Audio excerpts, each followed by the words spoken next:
Good Wednesday evening, and welcome to This and That, the podcast, and more specifically, our first offering of what we'll call This and That, the podcast sports. We're going to show you the new logo. I did a brief kind of a tutorial last night, and I talked about this new logo, and there it is. So we're kind of keeping the Lingelstown Gazette Sports blue, royal blue triangle around, and then adding the T&T, meaning or representing this and that in the middle. So that's the new logo. We're happy with that. And so This and That, the podcast sports, will bring you stories from the world of sports and discussions with the figures who helped to create these stories. Tonight we're going to get started. I have Coach Four Chapman with me, and who better to talk about sports stories than Coach Chapman? And full disclosure, this took 10 years. Coach. Okay. And the reason I know, and I call, we're friends. Okay. It's not like we don't talk. We talk pretty regularly, and he knows I respect him as an athlete and a coach. And but the first time I asked you to do this was when Lingelstown Gazette Sports first started, and we were doing interviews. That's all we were doing at the time. I remember I interviewed Lloyd Hill and Jeremiah Young, Shane Griffiths, Alexis Hartwick, and I wanted you to do one of those, out of the gate one. And you said, just look me up some other time. And then I looked you up a couple of years later. You're like, no, get somebody else. So anyway, thank you. This took a long time. We're going to make this worth it. And I'm thrilled that we're going to do this. So let's just jump right into it. We don't have sponsors yet. We talk about the sponsors at this point, but we're working on that now. So let me start with this. You're a football guy. We know that. Okay. Probably more than you are loyal to any other sport. It's been football over the years, more involvement. And is that a fair assessment? Yes. Okay. All right. Because I know that you've been involved in a lot of other sports too. And I ask this because high school football season is upon us. And are the feelings associated with this time of year, you get to feeling a little bit different still, like the juice is flowing and, the weather's changing just a little bit. You know that there's summer camps going on. Is there a different feeling in the air for you? Yes, not nearly as much as when you're playing or coaching, for sure, but still without a doubt, have that feeling for especially my high school and college are my two favorites. Mm-hmm. And I don't mind the pros, don't watch it nearly as much. In the playoffs, I watch every play for those games. But as far as regular season, I really enjoy the two lower levels. You are one of probably the only person over 60, probably the only person over 40, besides myself, that will run behind the goalpost and catch the extra points and the field goals. And I stopped doing that, and then I started seeing you doing. I'm like, I'm just going to do this too. Yeah, I mean, you're having fun, right? There's still an experience to being at a football game after all these years. Without a doubt, I never want to take the opportunity away from the ball boys. I was a ball boy myself for 2 years from my dad as an 8th and 9th grader, and enjoyed the heck out of that. And got you more involved with the program. You could be at up close, front and center view, so to speak. And I if nobody's back there to catch it, I'm going to go back. Yeah, you're back there just in case there's nobody. I do it. You're not fighting with kids. Let's be clear about that. Yeah. Right. And interestingly, tell you quickly that I always, if you ask any football coach's son, sometimes even daughter, what do you do at the games when your dad's the coach? They're like, well, I'm a manager. Right. That's almost not always utility stuff. Very absolutely. Stuff. Yeah. And even though I'm so incredibly fortunate that my dad included me in so many things throughout the years as a kid, when it was game day, everybody in his program had a role, and I wasn't a part of that. Mm-hmm. So I'd go to the games with my mom, and I, on and on, pretty much begged my Dad, can I be a manager? Mm-hmm. Wear Cumberland Valley football jersey, be on the sidelines. Right. He said, not yet. You're not ready yet. And he basically treated me as a great of a father as he was. He treated me like he would anybody else. Right. And he wanted me to really earn that spot. So finally, when I was going into 8th grade, I asked him again, and he said, I'll tell you what, if you come to all the practices for summer camp, which then was 3 practices a day, 8 in the morning to 8 at night for 2 weeks, Monday through Thursday, he said, you can be the manager and the ball boy which I was elated. I said, well, I got midget football practice. He said, you can obviously go to your practice, but aside from that, you got to be there. And I surely was. And as an 8th grader, and then again, as I said, as a 9th grader, until I was on the varsity as 10th grade, that was what I did and loved every second of it. And really, really was fortunate to be around just all that hype and excitement and intensity and competition. So you were one of those coaches' children, coach's son, that didn't have everything handed to you at all, right? You had to earn it all. No, I did have to earn it all, but I had the opportunity to be able to be in the John Harris gym, in the Cumberland Valley Which gym. is more than a lot of people Way have. more than others, yes. Right. And I'm forever grateful for that. So let's, we're talking about your father's Harry Cleveland Chapman the third, correct? The fourth. Let's go back to the standard starting point of a lot of interviews and talk about your family, okay? You had your father, the football coach. Was he a teacher also? Guidance counselor. Guidance counselor, educator. He was That's an educator. Right. Your mother was an educator. Yes. And I don't want to tell your story, but I'm just kind of trying to get us to a point where your mother taught at Steel High. All through the 70s for 9 years. I have a lot of friends from Steelton, okay?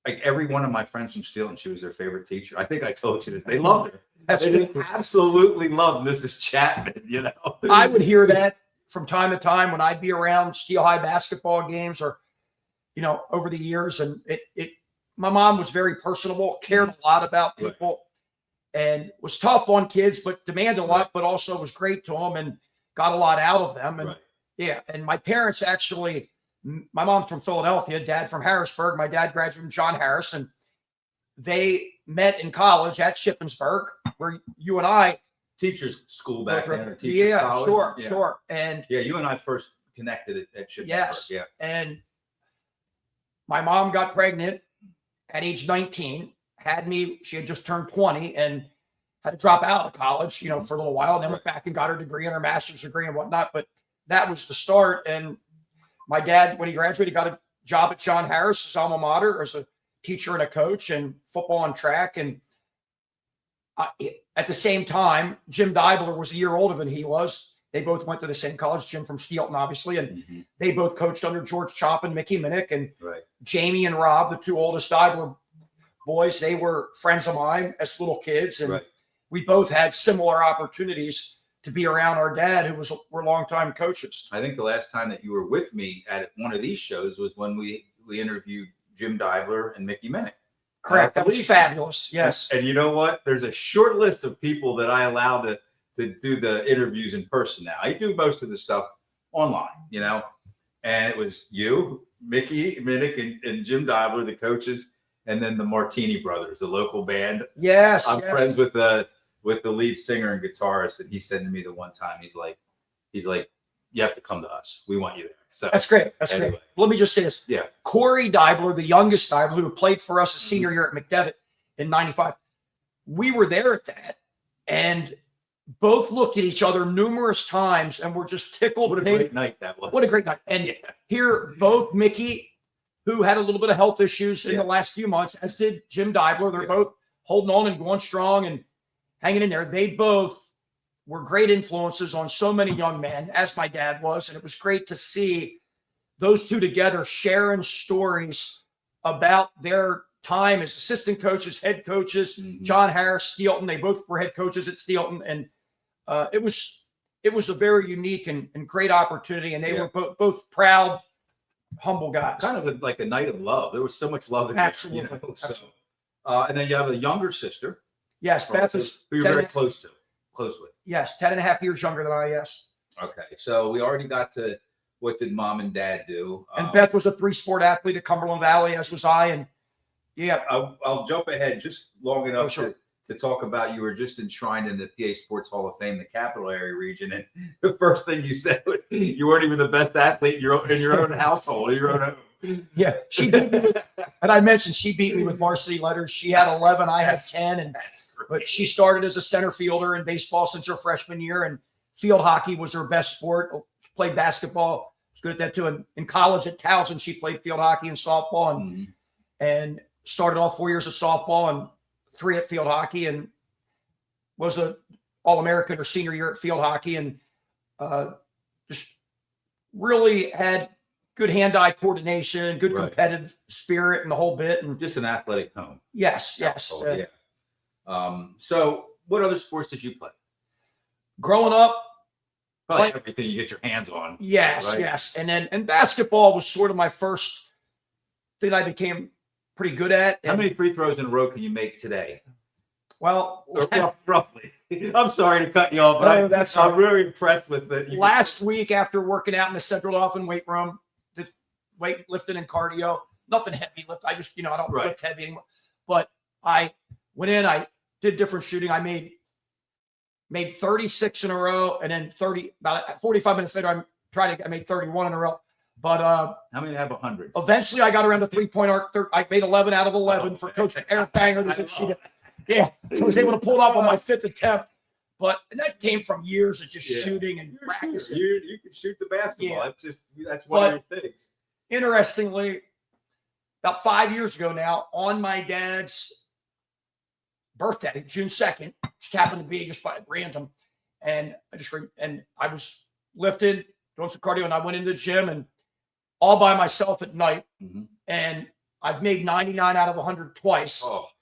And once at LA Fitness, it's not no longer. They're on 22, and the other one was at the CD gym at the same basket.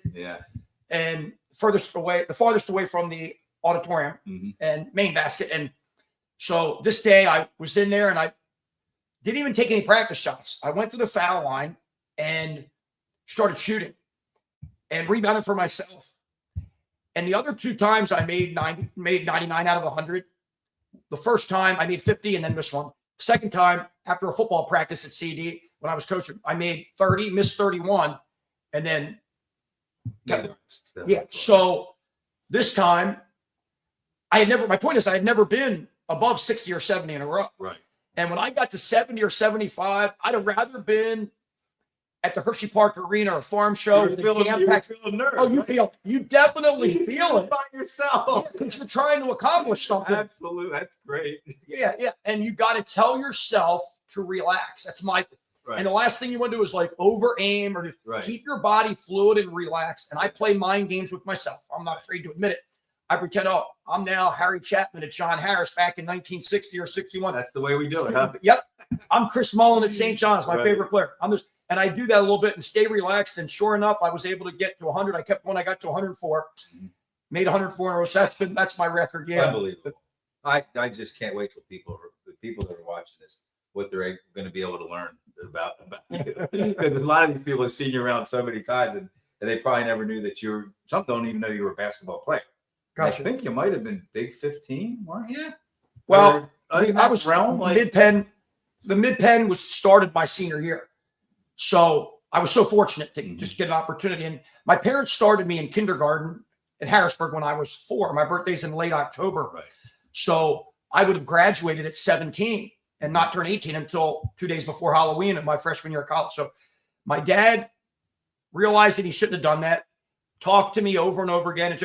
He left it up to me, but he highly encouraged me. So I ended up holding myself back in 6th grade, even though my academics were fine. But it enabled me to turn 18 in the fall of my senior year. Like the rest of the kids.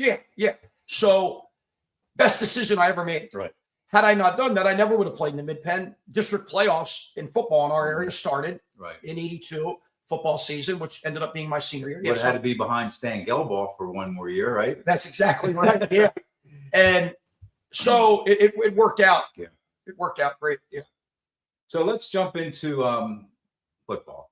Okay. Cumberland Valley football specifically. I've used one of the things that I'm very impressed about you for is that you've won state championships as a starting quarterback, right?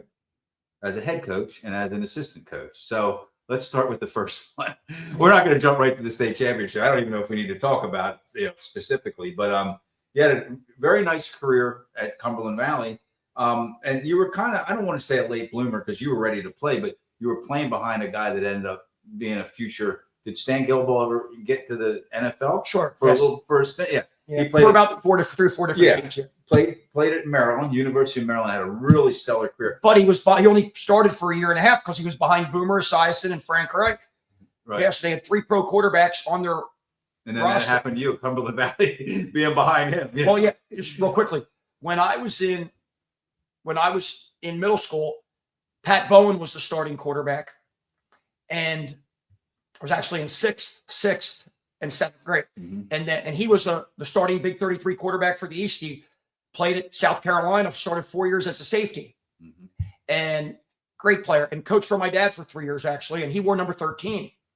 So Gelball was a freshman when Pat was a senior. So Pat's team went 11-0, no playoffs then, and in the 77 season. And what happened was Gelball then became the starter sophomore, junior, senior year. His senior year, I was a 10th grader. Mm-hmm. So, and Stan wore number 13. So when I became the starter as a junior and senior, I wanted number 13 because those 2 guys had worn it. And then Game and Field on after me, who ended up playing the Big 33 game as well and went to Colgate. Stan was also a Big 33 player. So we all wore 13 over a 10-year period and all played in the Big 33 game. And it was sort of a unique run. And I looked up so much to those 2 older players. Mm-hmm. Yeah, and you were mentioning about basketball. Yeah, I was able to make the Mid-Penn had their first Mid-Penn Division I, now Commonwealth. They call it Division I. The first team all-star thing. John Langenbach and I were teammates. We were both able to make that with other great players like Perry Owens and Jeff Lebo. A lot of great from players. Carlisle. Yeah. So it was great competition, and I'm so fortunate and thankful to play in the Mid-Penn that 1 year. Right. So you won a state championship at Cumberland Valley, and I don't mean to be so blasé about it, but I just we're not going to get into the whole thing. But what was it like? Okay, now you're a junior. Okay, you had to sit behind Stan Gelball. Were you did it help you being behind Stan Gelball? I was behind him and another player, Tim Kramer, who was a year ahead of me. You had a father who you lived with that probably knew a lot about being a quarterback, right? Sure, my dad was a quarterback at John Harris. Sure, and interestingly, I played quarterback in ponies and midgets, and I started safety as a junior and a senior. I was going to mention that too. And really loved playing defense. Great defensive back. Something's really interesting with football. It's unique. You go from high school football where the really good players, if they're fortunate, they don't really leave the field very often. Right. And as soon as you leave high school and go to college, 99.9% of the time, nobody is even thinking about going both ways. Now, Deion Sanders, a couple players, but very few. Charles Woodson, a little bit, but consistently, not very often. And so you sort of have to pick what you're going to do. And you liked them both, and you were very good at them both. Loved them both. So at Naval Academy Prep School, where I decided to go after college for a year, I played quarterback. After high school. You said after college. After high school. I'm not trying to. No, thank you. Prior to college. Yeah. And then I didn't want to start my college eligibility at the Naval Academy, so I decided to go to their prep school, and it's something I didn't want to pursue long term. I'm glad I ended up doing it. It was an interesting experience. And then when I went to Shippensburg, I was there as a quarterback in the spring. I started in the spring and then started playing quarterback in the spring. There were 2 veterans ahead of me that were very good. And halfway through spring ball, I thought I can stick this out at this, which is fine. I'm fine being a quarterback, but I think I might be able to play quicker playing defense. Mm-hmm. So I asked the coach if I could switch to defense, and I did. And then alternated to the starter at strong safety my freshman year. And then we got new coaching staff, and I started playing free safety after that. So it worked out well. Yeah. A lot of good athletes, a lot of good on that when you were there at Shippensburg. Yeah, no doubt. Yeah, people don't understand that how talented like a lot of Division II teams are, without a doubt. Yeah. And I ended up playing basketball. So talented. Basketball, and not the whole time, but and it was so much fun. Roger Goodling used to be William Penn's coach back then. He was our head coach, and a lot of good teammates and fun times. So it was kind of, and I don't know exactly when, but I can't skip past this. In a somewhat brief period of time, you lost both your parents. Correct. Okay. I didn't know when to put that in here. It's been a long time. And I know that you're not worried about talking about it, but where were you in your life? How old were you? And now your mother passed first, right? Yes. My mom found out she had cancer when I was still at Navy Prep. Okay. In Newport, Rhode Island. And after she found out in the fall of 83, she ended up dying in June of. So she's in her 84. 30s. She was 39. Yes. Yeah. So she found out when she had just turned 39 and died at 39. And she wasn't in good health shortly, about 2 months after that. Yeah. And went very downhill, unfortunately, and died in our home. And it was actually at that point, a blessing that she had passed, because her life was, in a different state. And my dad found out that he had bone cancer that same summer, about a month and a half later. And my dad was always so healthy and energetic and athletic, and obviously his life changed as well. He was able to, the medication was able to help a little bit. And and it ended up, he was able to get back into, not right away, but back into coaching football and track, and did it for 3 years. And then it got bad again. And it looked like my dad was going to die in the summer of 88. And he just had so much, he was in a hospital bed for 4 or 5 months in our living room, and just kept trying to do leg exercises, and kept saying that he's getting closer to football season. If I could just get out of bed and get in the shower. And it never gave up. Never gave up. Oh my. Never gave up. And I'm not laughing about it. I get it. Yeah. That's incredible that some human beings have that attitude, yes, and that fortitude, and that kind of, they don't understand like quitting. Yes. They didn't understand quitting. No, and he turned 46 in June of 88, and just somehow got himself. Coaches came over and got him up in the shower and did different things. And before you know it, he was on a golf cart timing 40s at weight training.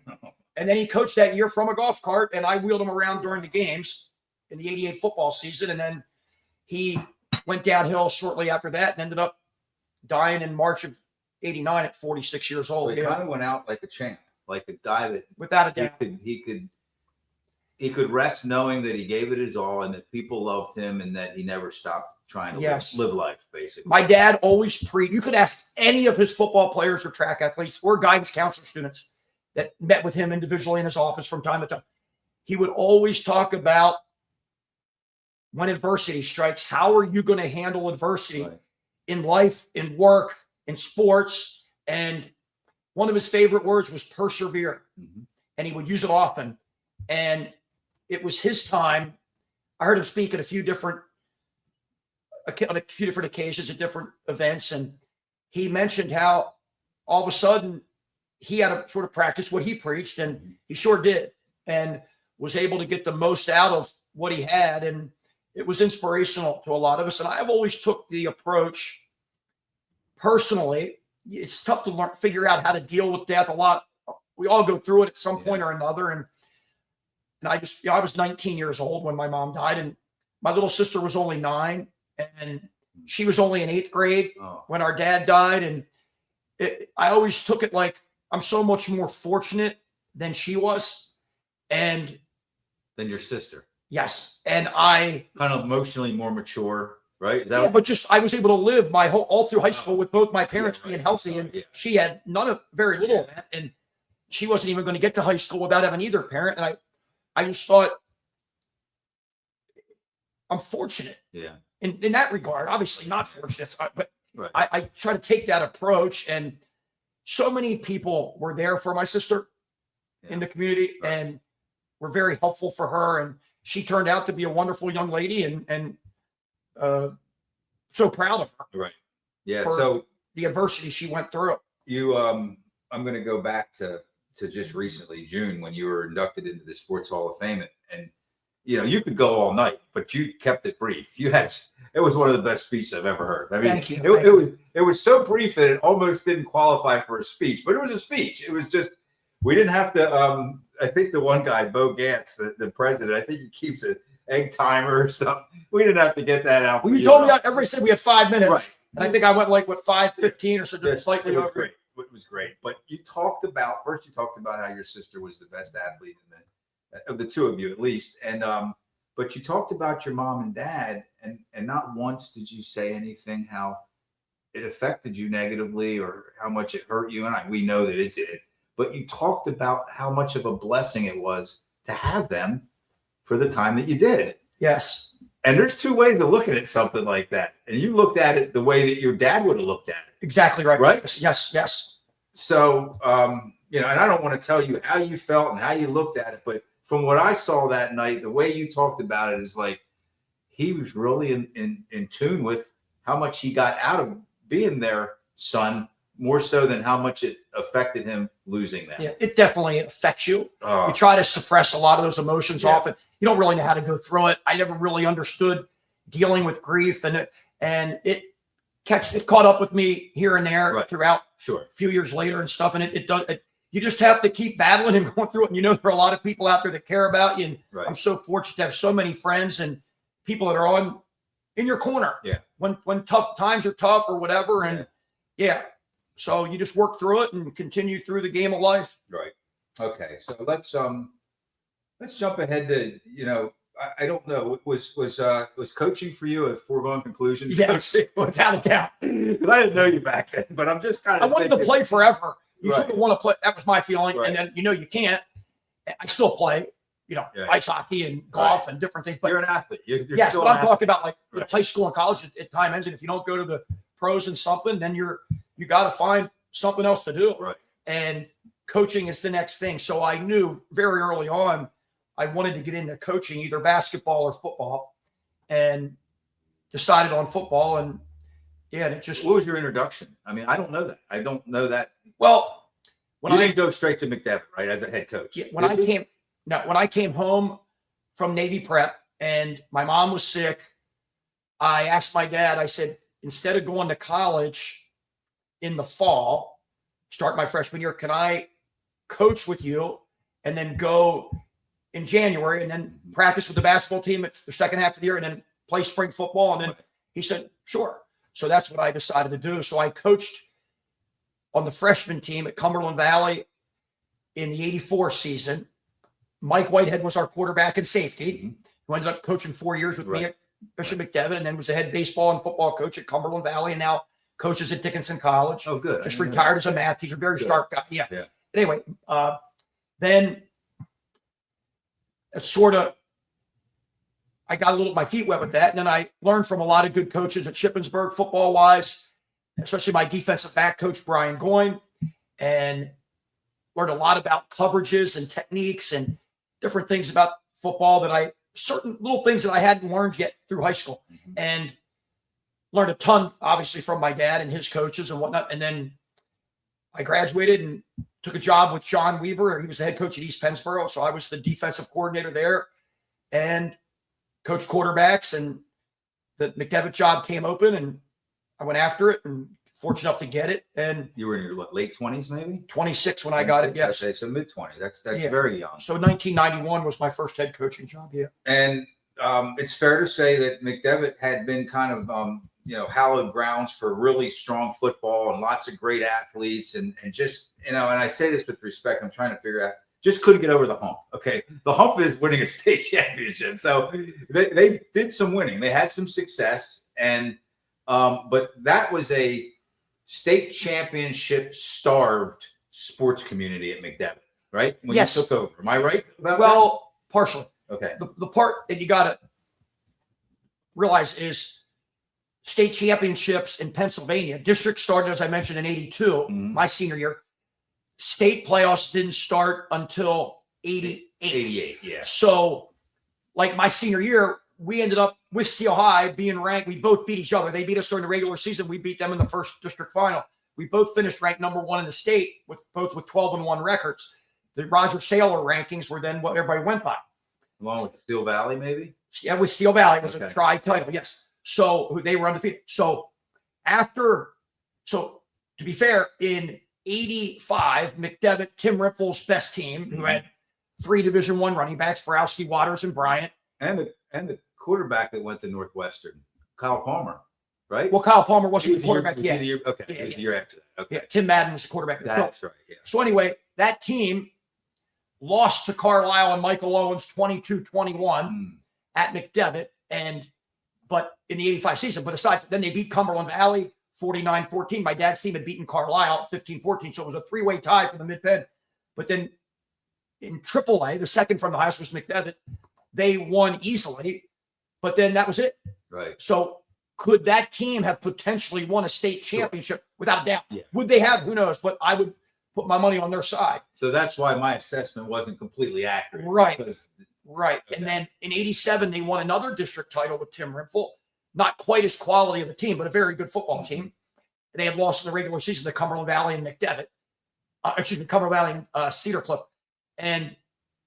But then Rimful left to become he was an assistant with my dad for one season and then took over for my dad and had a fabulous career at Cumberland Valley football, won the 92 state title. But Rimful being gone, Pat Berry was there for 2 years, a very, very good assistant coach. And then another guy came in, Tony Fergel, for 1 year. So there were 3 years in between Rimful leaving and myself and our other coaches our coaching staff taking over. And the program had gone from very high to dropped off a good chunk. By the time I took over, they were 2-9. And yeah, that doesn't even make sense for a no, but it had changed drastically. Yes. I'm not gonna interrupt you. I want to see who's saying hello to you. Christy Dongus Anelli. Yes. High Four. John Velios, Dave Berman, legendary Four Chapman. I don't know what that means. We know Dave Berman, but Rob Wicks. Big Rob Wicks. Lawrence Brothers. Oh, there's Kirby Lentz. And then Kirby says, when I first met Four was at a Hershey Bears hockey game. He would go with us with his grandmother and Uncle Chubb, which you and I were talking about. Yeah, earlier. My dad's uncle, yes. He would find empty soda cups and smash them so they would echo through the old bar. Another sport Four excelled in. I got to mention that real quick. And Anthony Andreoli, great guy. Yeah. Let me just say this. My great uncle, my Uncle Bobby, and he and my grandma we'd go to the games, and they would always leave later. They would let the crowd go out. So I would walk around and in the concourse, right? Sure. Yeah. And take these the bigger Coke cups that were about the large ones about this size, turn them upside down, as Kirby said. Right. And if you stopped, not every time, but most of the time, you got to go straight down. It would go up that far. It was the coolest sound. Yeah. So the funniest thing. I forgot all about that. Here I am at a high school basketball game in the 90s. So I'm a grown adult in my 30s and late 20s, early 30s, something like that. Right. And I'm at a high school doubleheader, whatever they had there. They had great, the crowds that we would get back in those days were fabulous. Yeah. So I'm just hanging out around afterwards. Steve Husick, a Steelton guy. Right. Okay. He was watching me, but I didn't know he was watching me. I just started grabbing Coke cups and doing that as an adult, just like I did as a kid. He laughed so hard, and he would tell that story. So he knew what you were doing because he did it when he was probably. I guarantee. But his big thing was, he's like, I can't believe I'm watching a grown adult step on cups to make this echo too. But I just, it's just like catching the extra points or field goals. Yeah, the best ones were those good hard ones that had like the wax cover. Absolutely. That made the most boom. Echo. So Kirby, thank you for that. That's awesome. I don't even know where. We were at. You're coaching McDevitt now, and I'm intrigued. I know some of your assistant coaches personally, but you didn't bring in like the old guys, you brought in young people like yourself or even younger to help you coach. And that's kind of where you were at. You had guys that you trusted as friends and as football people. You want to throw some names out of who you brought in to help? Two guys I played with and graduated with at Cumberland Valley, and I played football with Brian Bullock in college as well. Mm-hmm. He became our line coach, still a very good friend of mine. And Rick Pierce, whose dad was our principal at Cumberland Valley for 25 years and very into sports. Rick, he has coached with me all three places. As have Brian, as I've been a head coach. Rick stayed on at Susquehanna Township when Joe Heaton took over and has been with Joe Heaton all these years. Wow. And then just left, and he's now at Cumberland Valley. So anyway, for his first year coaching at CV. But anyway, then I got Mike Whitehead after my first year. He had just graduated from college. Mm-hmm. And Joe Heaton became an addition a few years later. And got Scott Feldman, a former head coach at Steel High and later Lancaster McCaskey. who was a great. Most great of these guys, coach. I'm sorry to interrupt, but they were just a little younger than you, right? A lot. Well, Scott Feldman's older than I am by about Right. 5-6 years, but aside from that, yes. Yeah. And we ended up finding guys and then Kevin Lawrence, who was my good college buddy and good buddy of mine to this day, he became our head JV coach, but was very involved with the varsity as well, especially game day, and just was a molder of men and He understood. still is. Stuff. Yeah. Yes. And all these guys already understood the commitment, just all the intangibles of coaching and putting the team first.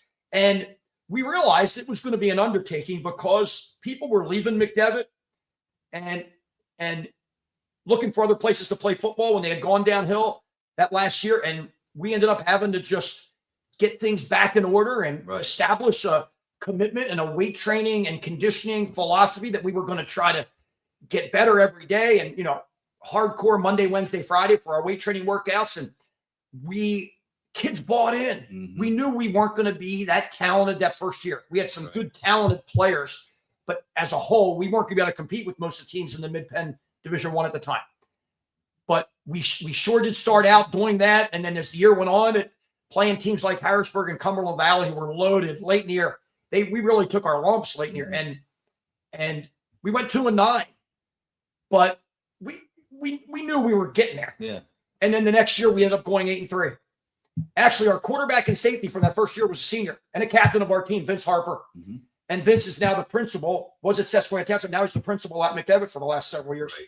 And anyway, that second year going 8-3, we lost to 3 playoff teams in Quad A. It was Chambersburg, then Harrisburg, and then played Cumberland Valley, who was the best team in the state, ended up going 15-0, and was over there at CV. And our kids played their hearts out. And incredible performance by both sides. And we ended up losing a battle. They scored late. It was 42-27. But we were driving late to try to tie it. Right. And just, stopping John Ritchie, not many teams in the state could do that. We struggled with that. But not a lot of teams in the country. That's right. For a short period of time. Sure. But we kept going at it, and we developed. I took so many things from my dad's program, but one thing we had to evolve to, more of the things they did at John Harris when my dad was an assistant, utilizing athletes like Ed Beverly, Jan White, and using people like obviously the great Jimmy Jones at quarterback to throw the football a little more. And we decided to use more formations, and so many teams in the Mid-Penn, Bob Craig, Cedar Cliff, Don Fulmer, Chambersburg, I mentioned Ripple, Colorado. Most of these teams were hard-nosed. Rick Mock, CD had a really good team with Rocky, right? And they mixed the ball up a little bit more. But we decided we can't run the ball down people's throats consistently right now. Not yet. So we had to do things like use a lot of different formations and spread sets, use more wide receivers at times, and empty, meaning no backs in the backfield besides the quarterback, was becoming – Miami was – So you're letting the defense know what you're going to do in that case. Yeah, but teams weren't really sure how to defend the empty set. Right. And Scott Feldman and Rob Dibler started at Steel High. Rob was the offensive coordinator for Scott before he became head coach years later. And we ended up doing that. And Rob ended up coaching for us for 2 years at McDevitt, my last 2 years there. And being so fortunate to have all these other pieces of coaches that bought in. Long story short, we ended up being able to stay with some of these teams by utilizing more of a spread version of what we see today all over the place. And it ended up keeping us in a lot of games. And we still had to get more physical. And we did that in 92, and then later in 93, our third year. 93, we were very good and had the Mid-Penn Offensive Player of the Year. Pete Susie, who coaches baseball and football to this day in Philly. And we were fortunate. And then we got a great group of sophomores who ended up developing. And when they were seniors, our fifth year there in 95, we ended up going 15-0 and winning it all. And it was a fabulous season. But it was a building block process. Yeah. Well, when you go from, would you say 2-8 to 7-3 or 8-3, that's taking a big step forward. Without a doubt. It's a huge step forward. Without a doubt. And not one of our kids that made it. A few of the kids fell by the wayside, but of all the kids that made it through there, they rarely, if ever, complained. They did everything we asked of them, and they bought into the system. That's putting a smile on my face. I love hearing that kind of stuff. Who tells the story about, Joe Heaton? His one team went 0-10. And his next year's team went, I don't know, 7-3, something way, way better. That's when Township. Yeah, that's better. And he said, the year they were 0-10, not one player quit. And you get It says a lot. Players quit. It's a tough grind. Joe Heaton believes in his kids, Right. And he is always dialed into them, Right. And he was. Wow, how did you quit on him? You know what I mean? Joe went with me after 2 years at McDevitt. Yeah. The last year, he went with me to Harrisburg. Went with me to Sesquick. I didn't know that. Yep. Took over, taught and coached all 3 places I've been, and ended up still the head coach at Susquehanna since 2003 after I stepped down after the 2002 season. Good friend of mine and a loyal buddy. So I think I'd be remiss if I didn't ask you. This is going to tell the viewers a little bit about your philosophy as a coach and as a human being. It's game day for the state championship. You're playing in Altoona, I believe, right? Correct. 2 hours, 2.5 hours probably on a bus, 2:45. But we stayed overnight the night before. Yeah. But you gave them kind of got some guidelines or rules as to or do I have the right game? The week before. It was a Eastern semifinal, Eastern final, state semifinals. Yeah, I'm sorry because I knew it happened around here. But you told them that they had to be at the school at a certain time, and you gave them rules about where they were going to feed them as a team, Sure. So talk about that whole thing. All right, this is a fun story. Yeah. So it didn't end up being fun at the end, but it's interesting. Right. The first part I'm going to tell you. Steel High made that magical run in basketball in '92 and beating Punxsutawney in the state championship. And my mom, having taught at Steel High for 9, I was a huge the Bowers twins, and then Greg Manning and Darrell Lewis, Steel High basketball fan. And that was Steel High's first. They had made it several times, but they lost it to Fox Chapel in '77. They lost it back in '65. I was like half a year old, but I heard their stories with the great Denny Stewart. They lost that Midland team at the farm show by like 30. And anyway, they won their first state title at the top classification, which is awesome. 4A at the time. And what a great team that Steel High Great group team. was. Well, they would go to Joel's, I found out, for a pregame meal before the playoff games. Right. And Front Street and Steel. Front and Steel. Right by the St. Lawrence. After the games during that magical run, Steel High people would go to Joel's and hang out and eat. Dancing on the tables. tables. Oh, it was unbelievable. So I would do that. And I remember Joel's sister, Taffy said, we serve the kids. I said, when we get good at, I'm saying to myself in my mind, when we get good at McDevitt, we're going to do the exact same thing. Right. So sure enough, just a few short years later, we are making a run. So I got the school, I set it up where our school and our boost club would help pay for this. Just Joel would make chicken and spaghetti and whatnot, and we did it. So it worked out great. So here we are in the Eastern Final, the last time we're going to do it, because the state finals, if we would win, are going to be in Altoona. And we had a problem because the game was at 7. There's going to be traffic on a Friday night and all that. We got to go to Hershey. We got to let the food digest. So I asked Sister Catherine, our second in charge at McDevitt, and great woman, I said, would it be okay if we get the kids out of last period class to go to our team mass in the chapel at school at the old McDevitt? And then we're going to drive over in cars to Joel's. She said, no problem. So that's what we did. And it's not like they all get on a bus to go to Joel's. Right. You were trusting them. Of course. And a lot of great kids. Right. Oh, yeah. So some claim they weren't sure. There's a lot of difference. Bottom line is we had kids missing a numerous amount. End up being, I didn't know at the time, but ended up being 19 kids. Missing from that team meal. Yep. Nobody. Yeah. Their only job was to go from school to Joel's in Stilton, right? Because some kids went to the food court. Some kids, their grandparents made food. I heard some different food. But that's not the point. So bottom line, I'm like, we got to do something. And I'm like, if we don't win this game, we thought we would win the game. If we don't win the game, we discipline these kids. The season's over. And winning is so vitally important. Sure. Competition's my favorite. That's why I'm so impressed by this, by the way. But competition's my favorite word in the English language. Right. Quite honestly. Teamwork takes a close second. And I'm like, got to do something. So I made the decision to suspend everybody that missed the first quarter of the game. So now there's another issue that ties into all this, part of the whole story. The field at Hershey Stadium, we just played the week before, and it was great. It was grass then. right. It was great. But then it snowed on Monday the following week. They did not take Hershey workers, etc. They decided to take the snow off on Thursday with heavy machinery and whatnot. There was so much mud on that field when we went out there. It was bad. It was the worst playing conditions by far that I had ever seen. And for Hershey Stadium, which is almost always pretty nice when it was grass back then, even when Hershey lowered off and then Milton Hershey would play on it back in the day. Anyway, we had to start.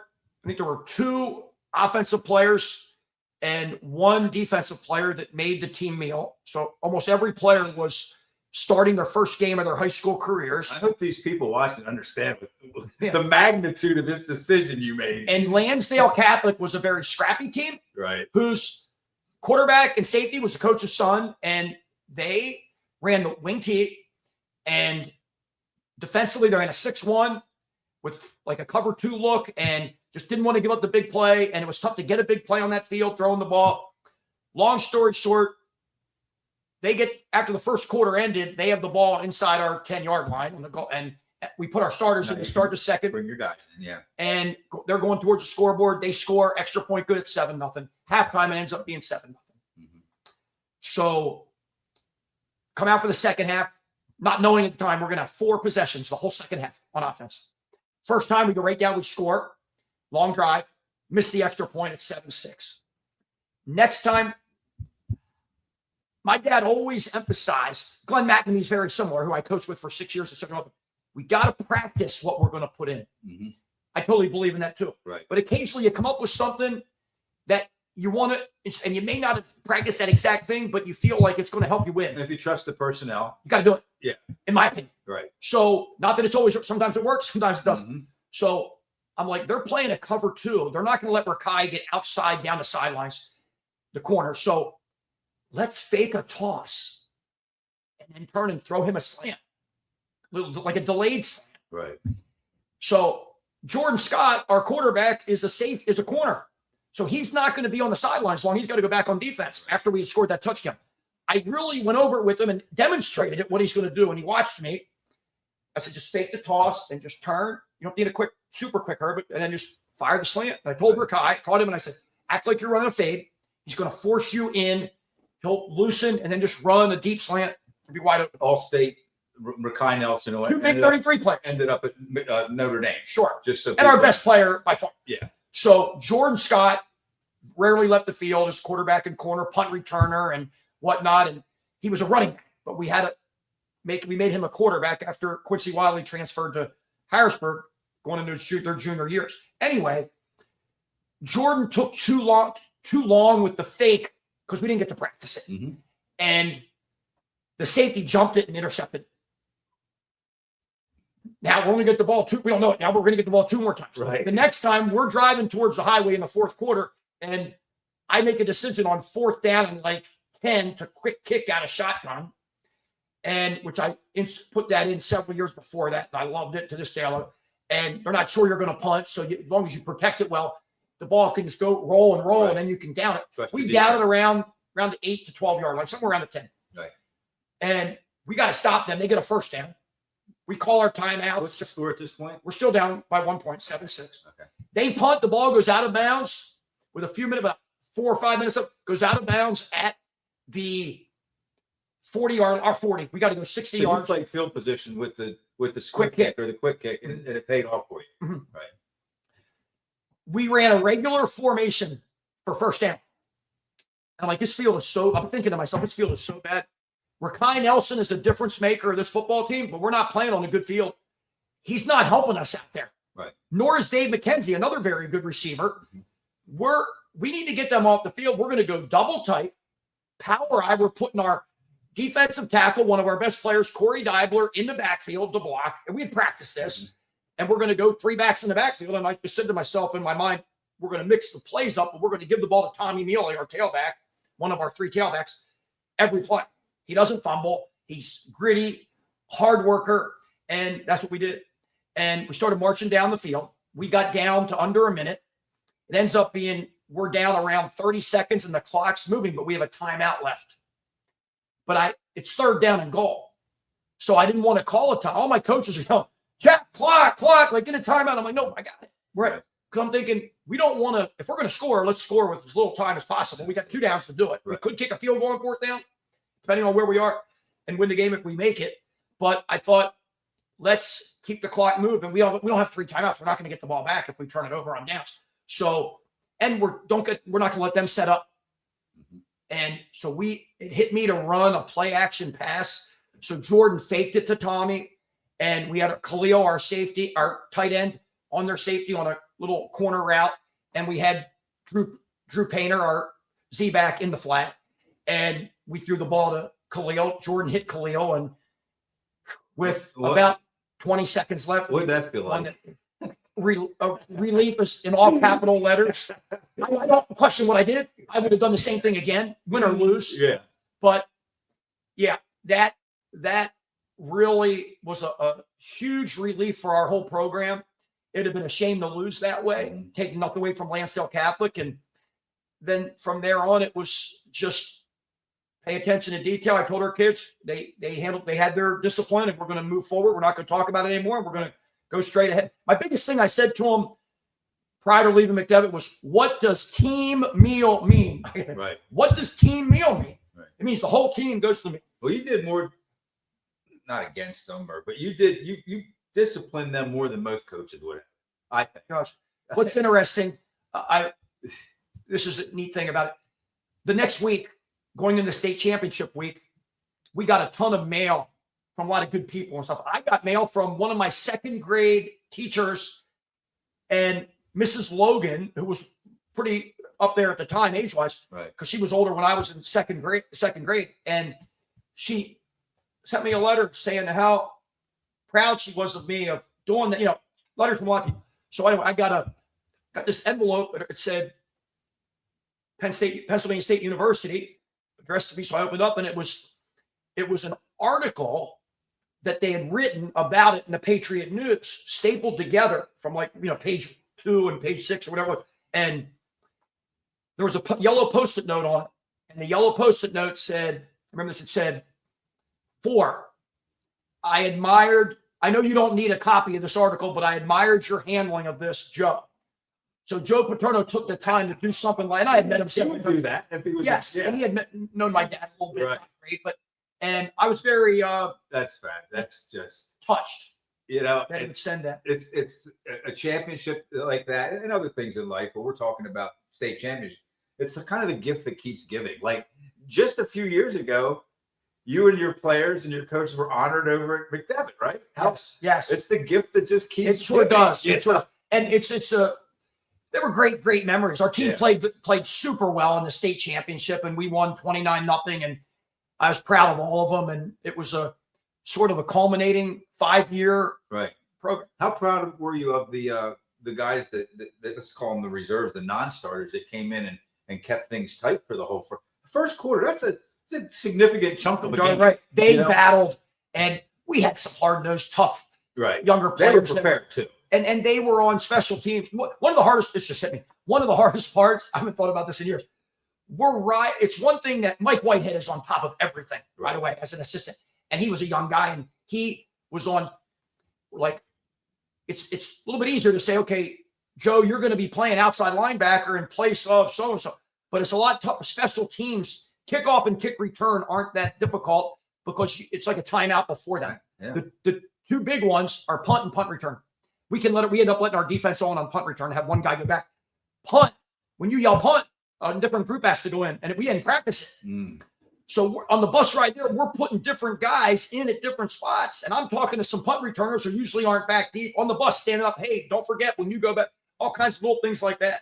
And that was a tough part.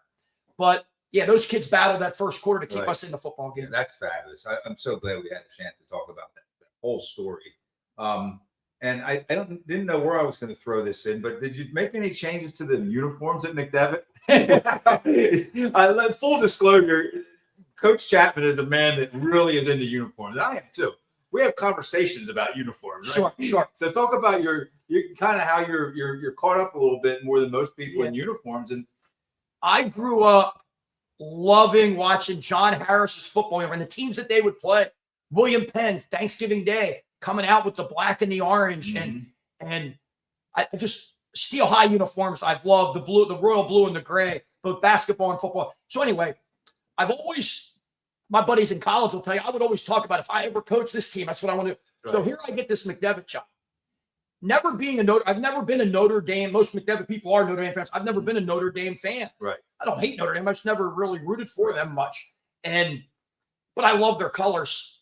And we have gold helmets already, just like Notre Dame. But we have royal blue, not navy blue. Right. So I thought, man, this navy blue would look really good with the gold. So I told the guy at Rydell, hey, change those face masks. We got helmets reconditioned. Make those navy, which he did. Our AD, Mike Fry, who's still going strong at 90 or 91, he said uniforms next year. So we got a booster club together, and Dr. Danello from the booster said, hey, order the uniforms. Right. You were ready. We were ready. So I had them all designed different. And long story short, we got navy blue and gold. My buddy Greg Shively, a great graphic designer for 206. He runs his own company, 206 Design. We graduated high school together. I said, put together this. They have the M and the C and the D, all these years, different places. Can you put a logo together? Put them on our game pants. The MCD logo you see everywhere to this day. We put that right on our left front thigh of the game pants. Yes.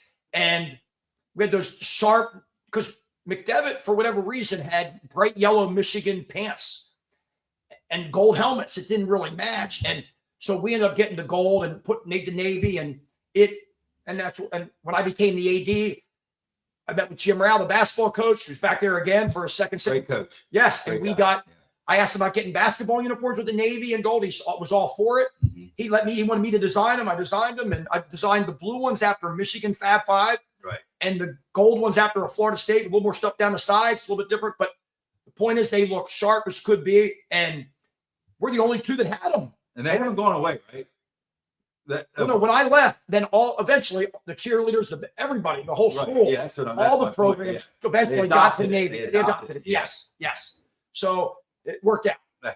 And then let's just kind of fast forward way into the future.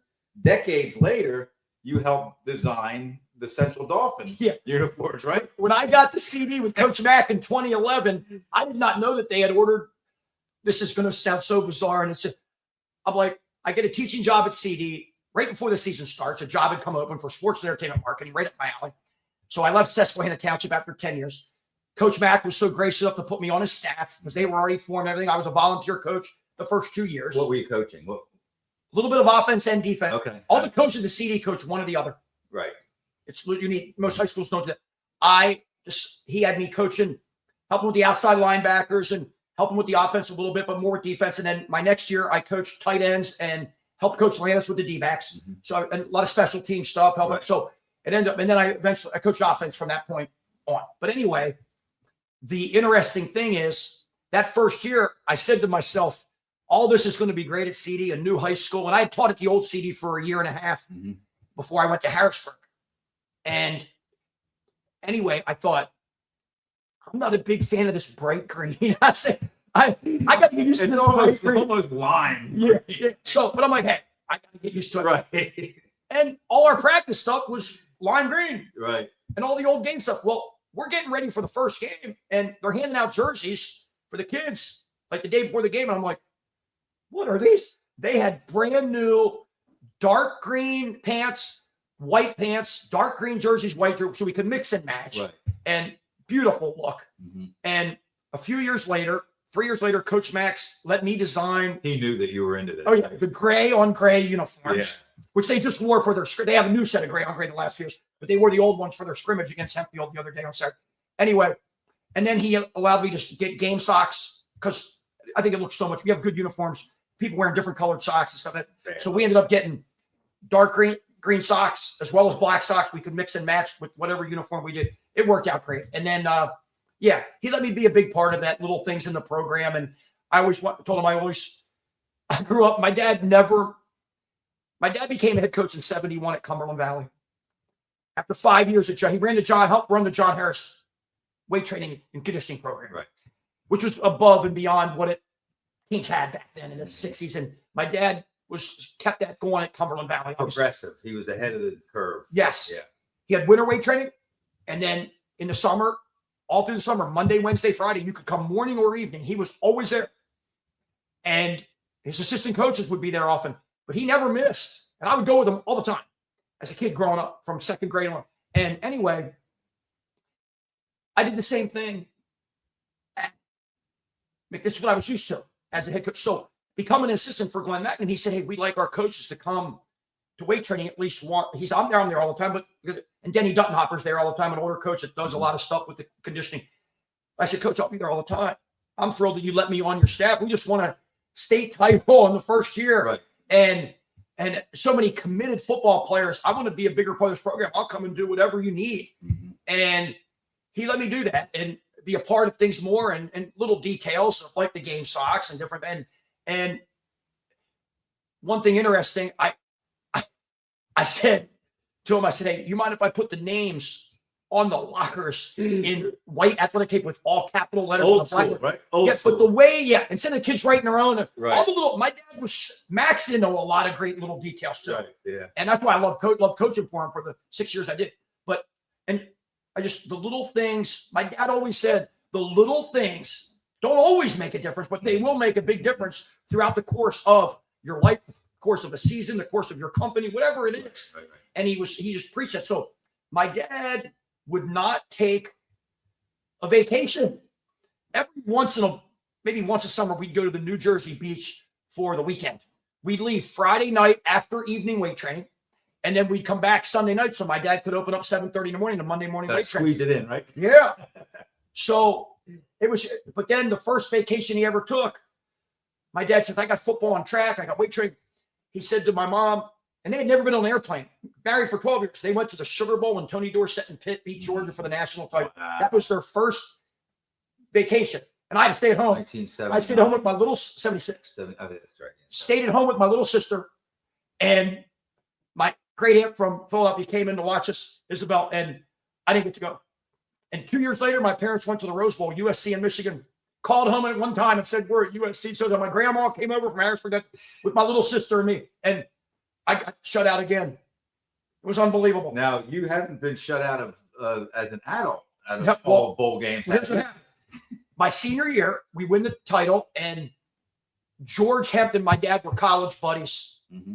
George's dad, Max, ran Hemp Brothers, and his sons did too. Right. Jerry and George were. But Max was the head guy and a great man. They allegedly donated a lot of land that Cumberland Valley is built on now, and they had a lot of their headquarters was across the street and stuff. So Max had an office building across the street down a little bit. And they built one of the first ever in the United States and the world, a synthetic track there, 3M, as like a trial. It's a half mile, not a quarter mile like we see at tracks. And it had synthetic surface with some cinders on top. The horses would go out there and do stuff. Right. Anyway, at track practice, when Cumberland Valley, it would be bad weather, we had a cinder track. And when there was, in the early part of track season, you couldn't really run it. My dad would call Max. He'd let us go. We'd run the whole way down Hemp Road and go to that track. And they'd get the horses off and we'd get our workout in. Anyway, Max comes to my dad and says, Harry, do you like Penn State? He says, sure. He goes, you do so much for Cumberland Valley athletics and the school. I'd like to, you guys just won a championship. I'd like to send you and your wife to the Sugar Bowl to see Penn State and Georgia. January 1st, 83 for the 82 championship. Right. Herschel Walker was the Heisman Trophy winner. And my dad comes home and I'm like, I'm going to get shut out for the third time now. Okay. And my mom and dad are going to go, but my mom left teaching and had a job as an account executive in sales at Bell Telephone. Bell Telephone had just gotten deregulated. She went to the branch company, American Bell. They had their corporate meeting on Monday, January 3rd. The planes didn't come back till later that night. My mom goes, Harry, I can't go.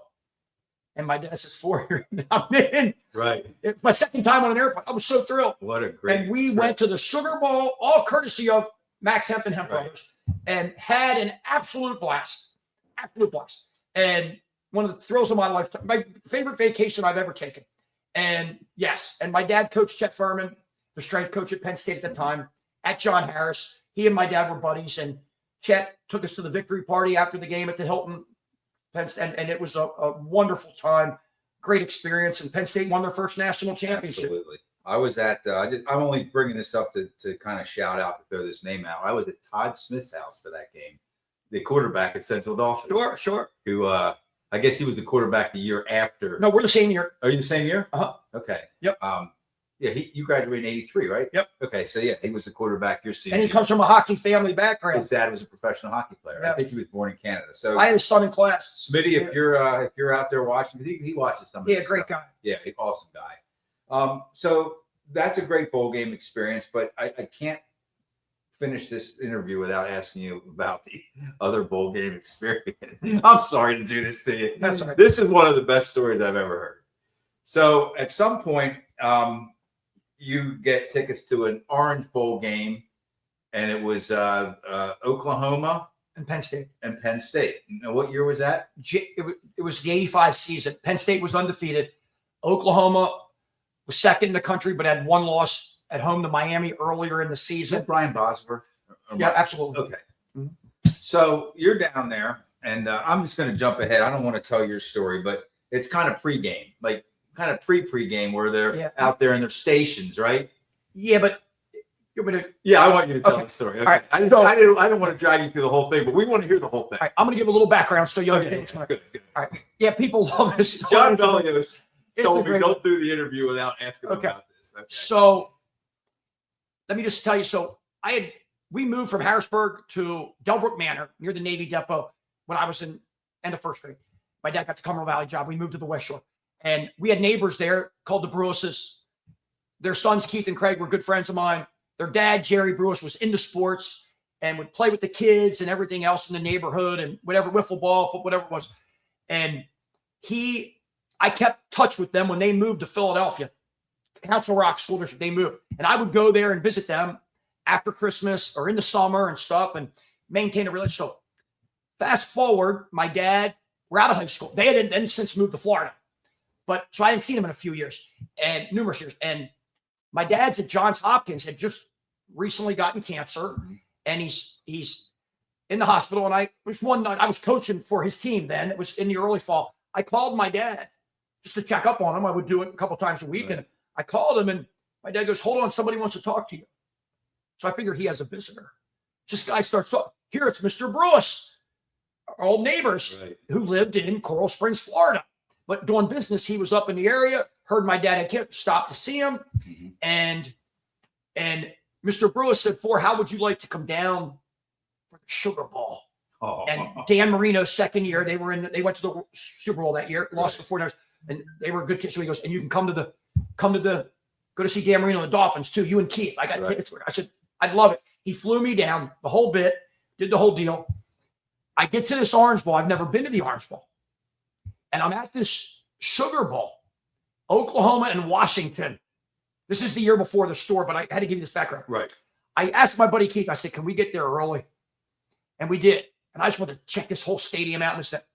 So I'm looking at the closed end of the Orange Bowl, and I'm like, they have like the silver bleachers you would see at like a Little League game. Like aluminum. Yeah. Yes, that you can get down through. That's the only section that goes to the whole end zone there, about the first 10 rows or something. Yeah. And you can go under, but there's nowhere to go. If you crawl under them, you're just sort of on the ground. Right.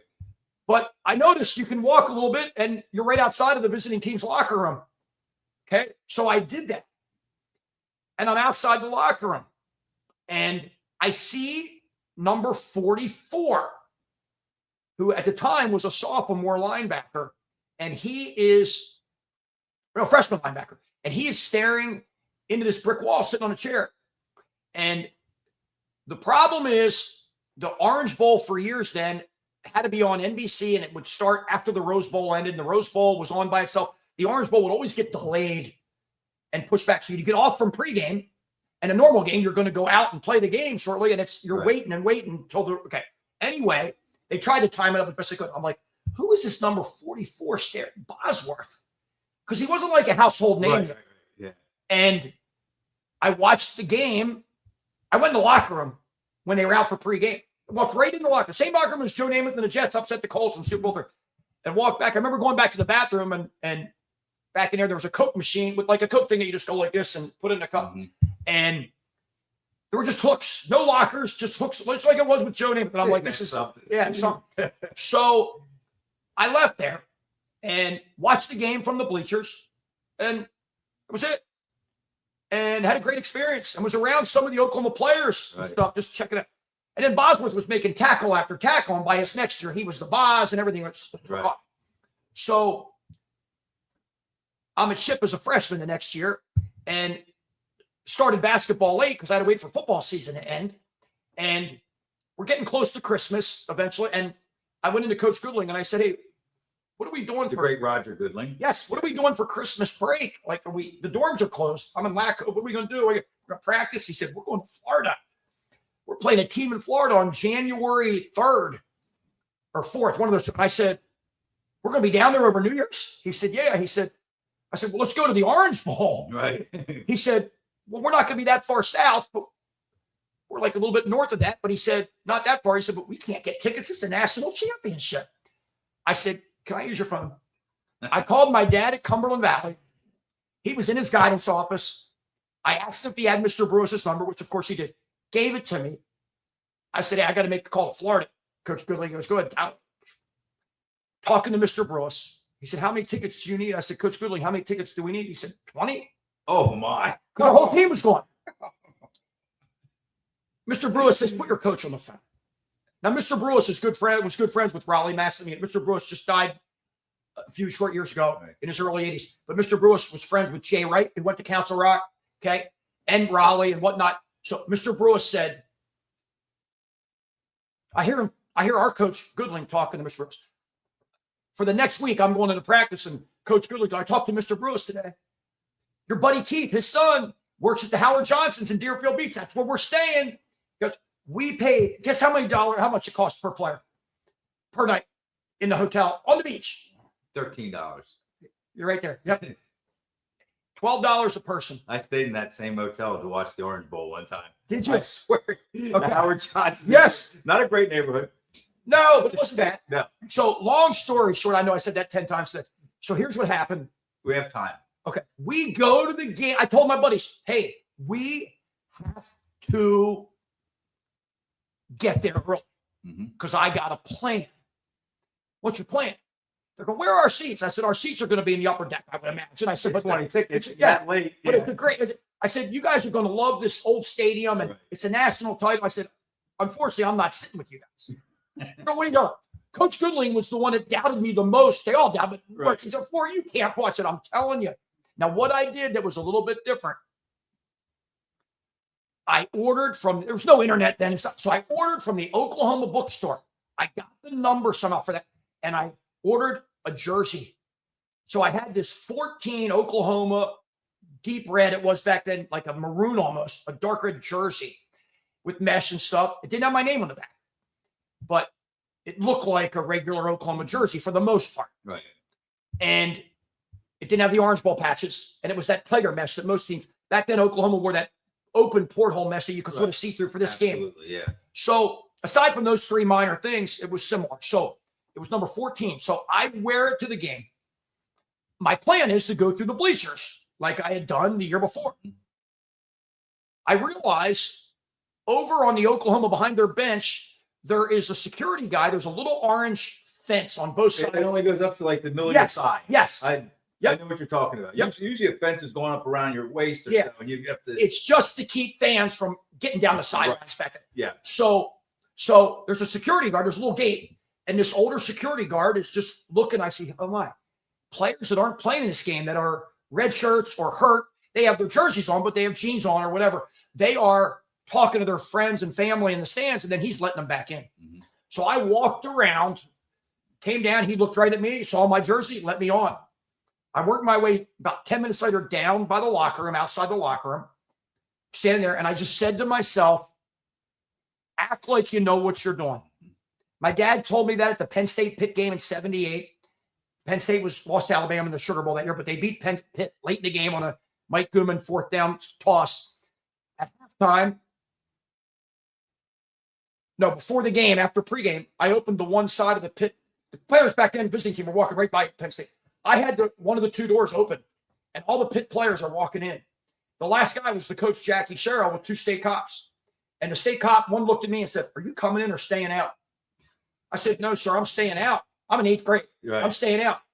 My dad goes, "No, Four, you tell them you're going in." I said, "Dad, I don't belong. It doesn't matter. Yeah. You go in there and just make yourself look like you belong. What are they going to do? Tell you to get out?" It's not an arrestable offense, right? So when I heard that, it never left me. So here we are 7 years later. And I thought, you know what? I can do this. Mhm. So I just acted like I belonged and made my way into the locker room. Then I was outside the locker room standing, watching a TV screen that was showing the Rose Bowl, because the game can't start till the Rose Bowl over. And what room were you in? No room. It's right out in that hallway, right within 3 steps to where Bosworth the year before was sitting on that chair, at that brick wall. Yeah. And the field would go this way. So I'm standing looking at this TV. The field's out here. But if you look down under the stadium, under there's like a tunnel. That's where Penn State's going to come out. Penn State comes out where like Miami would come out with the smoke. They're on that side. So I'm watching the TV with the Rose Bowl with like 3 minutes left in the game. And I looked over my shoulder one time, my left shoulder, and there's an open room there. Just an open room, nothing to it, no doors, no anything. And it's like a press room. And most of the coaches from Oklahoma are standing there. And I looked one time and I said to myself, "Don't look anymore. Just keep watching this TV screen." So I'm standing there watching this TV screen for a good 2-3 more minutes. And I feel this. I didn't know anybody was coming behind me. I didn't feel anybody. There were a few Oklahoma players around. Some were in the locker room, some out. I felt this so much right there on my left shoulder. And he kept his hand there for a moment. And I turned over my left shoulder. It was Barry Switzer, the head coach at Oklahoma. I couldn't even believe it, because I know Penn State guys and stuff. I don't know. I know some Penn State players, Ray Isom, that I played with and played against and with in the Big 3 game, and some other guys. And Buck Conlon was our tackle, one of their offensive starting linemen. I didn't know one person from Oklahoma. Okay, which sort of makes the story pretty unique. Right. So he looked at me, and I thought he's going to kick me out of here. He looked at me and said, "How's the Rose Bowl making out?" That's all he said to me. He wants to know when he has to have his team ready That's to right. take the field, right? I said, "There's about 1.5 minutes left." And I said, "This Eric Ball for UCLA, this freshman running back's running all over Iowa. UCLA's killing him." He watched one play with me and he went, "Stay in bounds, stay in bounds." Because the guy ran out of bounds, which is going to stop the clock. Right. And he walked away. So coming out of the locker room, I hit the sign that said, "Play like a champion," the day before that. Anyway, and as fast forward, so as the team's getting ready to come out, I heard the crowd going nuts. I looked down, that tunnel, Penn State's coming out, white on white. And there's a green canopy that separates the coming out of the locker room, not out of the locker room, but like out from underneath there, far away from the locker room, the field. It's like just a green, one person can get through at a time. Right. Miami or Penn State has one, and Oklahoma has one by their locker room. So I get to that spot and I'm just standing there. And Penn State finishes coming. They end up going to a commercial on TV. I didn't know it at the time. But they went to it. So we're waiting. And all of a sudden, the camera guy, there's a guy with headsets that says, "Let's go."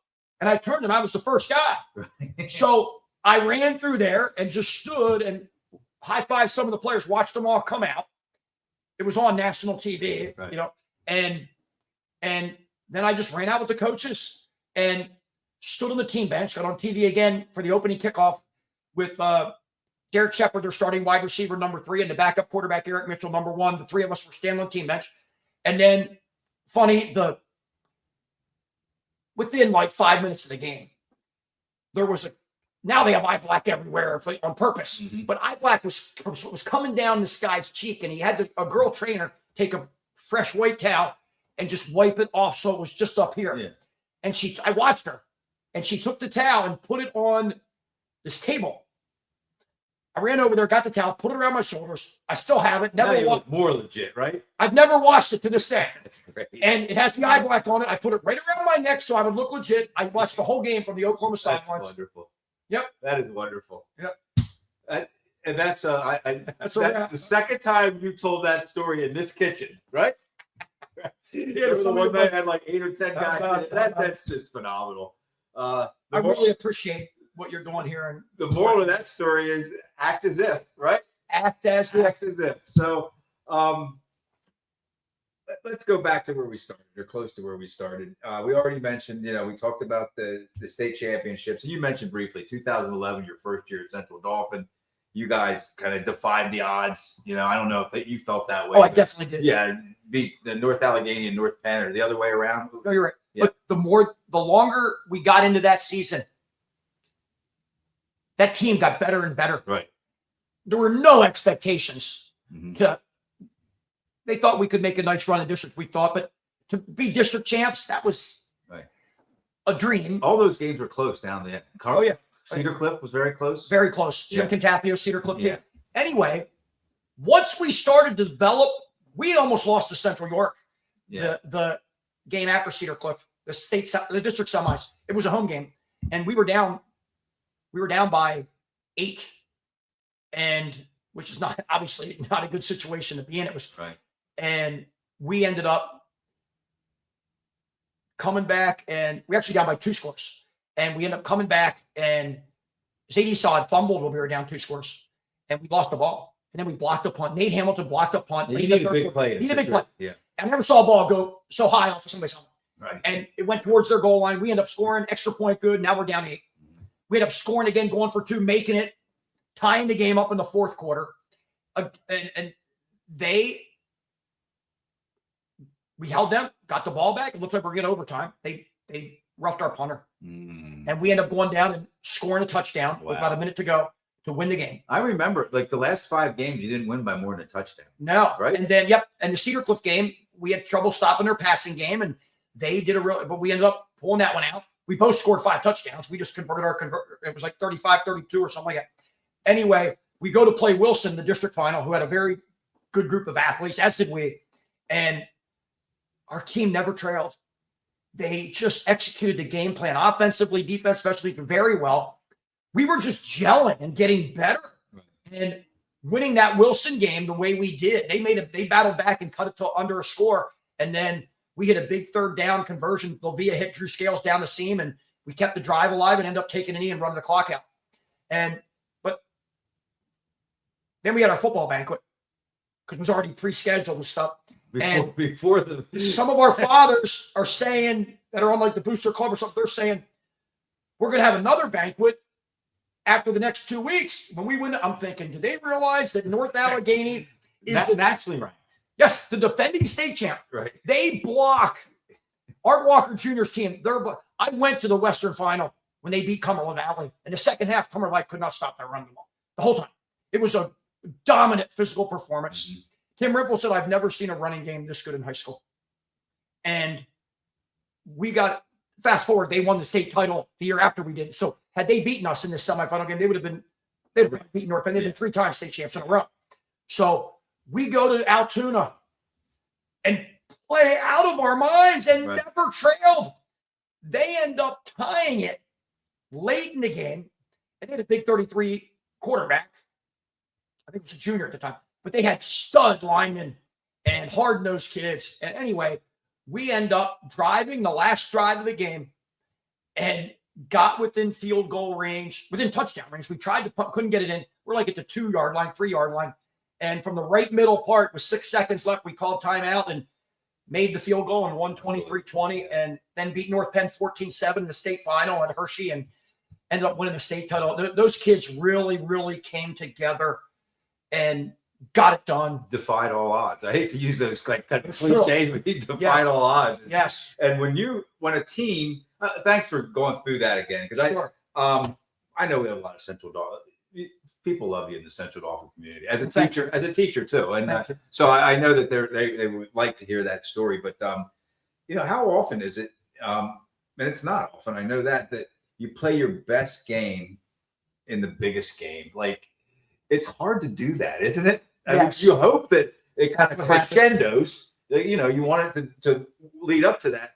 But a lot of times, even if you win, you have to overcome so much of your own mistakes. And you guys really didn't have to do that in that game, right? A whole lot. You just had to. No. We made a few mistakes, but overall, not mistake-free, but close to mistake-free football during that run of the last 3 games. Wilson, North Allegheny, and North Penn. That's correct. Right. Yeah. Yep. So that's magical. And again, that takes me back to, I don't know anybody else that has won state championships as a player, a head coach, and an assistant coach. So, and then, back in June, again, you were inducted into the PA Sports Hall of Fame, the Capital Region chapter. And I had a chance to be there for that. And I want to congratulate you again for that. Thank you. I don't know many people that are more deserving. And there's some great names in there. I'm not trying to pit anybody against anybody, but boy, did you deserve it. I had a chance to look at your resume and stuff like that. And there was even more to it than I knew. I mean, you really have accomplished a lot. And you're a great guy, and kids love you. You're great around kids. I don't think you take a lot of crap from them. You're not that kind of guy that you're there just trying to be their bud and their friend, but you know how to connect with kids. And is that something you enjoy? Of course. Yeah. Yeah. I knew the answer. Yeah, that's why I'm still going. When you first got here an hour and a half ago, I asked you, you're looking forward to going back to school, and you didn't say that you weren't. And a lot of teachers were like, oh my gosh, another year. And there was none of that. Aside from, you can only play so much golf. And I took that sport up later in life. I'm still working at it, trying to get better. And I always loved going to hockey games, but I didn't have time to play that. And at age 39, I took up hockey for the first time at Twin Ponds, and I'm still playing on Sunday mornings and love it. And unfortunately, 7 years ago in August, I got tripped going right into the boards and broke my neck.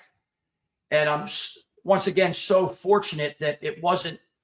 We see horrible stories about that. Some people have had catastrophic injuries. I'm lucky that my C6 and C7 vertebrae were messed up, but not as bad as they could have been. And I had a great surgeon. And I called you the day or two after, and you were still in the hospital. And you answered the phone. I said, "Hey, what are you up to?" I broke my neck. I'm like, "Oh my gosh!" Yeah, and to be able, my sister came in from Kansas where she lives, and her husband came in and stuff, and people took care of me. And I followed in my dad's footsteps. Quite honestly, he's my biggest role model and hero, and I never missed a day of school. And Incredible. I miss the days that we have right now, the in-service days. Right. But Dr. Strader, who was our assistant principal at the time, now our principal, and Chris Hunter, our AD, came to visit me at the hospital, like, take a few weeks and just, I'm like, what am I going to do at home? Right. But go like this, I had the big neck thing. And then a couple weeks later, they got that off and I got a regular neck brace, and then, no brace at all. But anyway, and my doctor said I could start golfing in about 6 months and play hockey in about a year, which, back at it. But so I'm lucky with that. Got a plate and 4 screws and can't shoot the basketball as far as I used to, but made those 100 in a row after the injury, a few years after. Post broken neck. Yeah. But I got to use my legs more and shoot a little bit from down here to get, because there's tricep damage automatically when you have the C6 and C7 vertebrae mess up. But do the best I can. But I can't throw a football like I used to, unfortunately. But I'm so lucky to be able to do a lot of things still, But I thought I'll just go back to school, and it's going to help. It's better than me just sitting around and keep going to physical therapy and keep it going. And it's just, my dad had a lot tougher than I did, working in a steel mill in college in the summers. And my mom would say she'd put me in the car at Rudy Road. We'd go pick him up. And if he didn't come out, then he got asked to work a double shift, and he'd stay there and thinking, never had anything, So the generations now, most of them are a lot better off than they were years before. Right. And I'm fortunate for that. How's the golf game? We're going to close. With this. I'm getting there. You started very late in life. Yes, I did. For an athlete. Yeah. Most people I don't know. I shouldn't say most. My short game is the best for me. My chipping. You're a great lag putter. But my putting's probably better. Yeah, but I've gotten a lot better at chipping, and I just got to get that driver a little bit more consistent. I've been working at my buddy Joe LaPiccolo just helped me out last week at Dauphin Highlands. I am so sad that one of the greatest public golf courses, in my opinion, the greatest in our area by far, Dauphin Highlands, opening in '95, is going to be closing in October. I love that place. And you didn't like to play anywhere else. No, I love it. So it's a shame, but They tore the Orange Bowl down, and the Hershey Park Arena doesn't use much anymore, but it's still up and run. But to tear that, terrible. It hurts. I'm going to kind of close with something that you mentioned a little while ago. You and I played only a handful of times golf, and I remember, you were still learning. You weren't as good as you are now, and I beat you a few times. Leading up to this one specific round, you know where I'm going with it. We tied, okay? And I remember thinking, this guy's getting better, I wasn't a great golfer, but I played for many years. And I made a lot of improvement over the years. No doubt. But we tied. So as sporting golfers do, I took my hat off and I put my hand out. And you go, no, we have to play extra holes. We have to play Sunday. Now it's Sunday afternoon. I remember it's hot, late in the day. I'm tired. You're like, we got to settle this. Sure. And what we're talking about now is competition. Didn't you say your favorite word is competition? Of course, absolutely. You weren't walking away from there with a tie. No. You were gonna. If you had to lose, you were gonna lose. Absolutely, yeah, sure. And you beat me on the second hole. Second playoff. The second playoff. I remember that. Hole number 11. 10-11. We went 10-11. Yeah, we tied on 10. We either both had pars or bogeys probably, and then you beat me on 11. So it was great. I wasn't upset to lose to you. I was kind of pumped that you were so excited about playing a couple extra. I got in the car. I'm like, that was awesome. I wish all golf courses were 27 holes. Mm-hmm. After I rarely want to go home after 18 anyway. But it's a fun sport that people can do absolutely at any time in life. And my son's 38. He just took it up last year. He's a year into it, and he's not great, but you know what? He loves it, and he's getting a little bit better. So, thank you, Coach Four Chapman. Thank you very much. That was great. I always say I never set expectations when I do stuff like this, but had I set expectations, this was well beyond what I would have. I really appreciate that. And thanks to all the listeners. Yeah, I'm sure there's a lot out there. And Rob Wicks said again, North Allegheny quarterback was Mac Leftwich. Yep. How about Kern Reese? Kern Reese taught me how to get out of the sand. Phys ed teacher at like a knife through butter. He said, take it back like a knife through butter. Yeah. Yep. And I've used that and I've gotten way better out of the sand. We covered a lot here tonight, didn't we? Yes, we did. Yes, folks, thanks for the folks that are making comments here. I know you guys all love Coach Chapman, and for those watching at home that didn't comment, we really, really appreciate it. So this is our first episode of This and That Sports, transitioning over from Lingelstown Gazette Sports with Coach Four Chapman. I'm Joe Gilloway. Thanks for tuning in tonight. Have a great evening.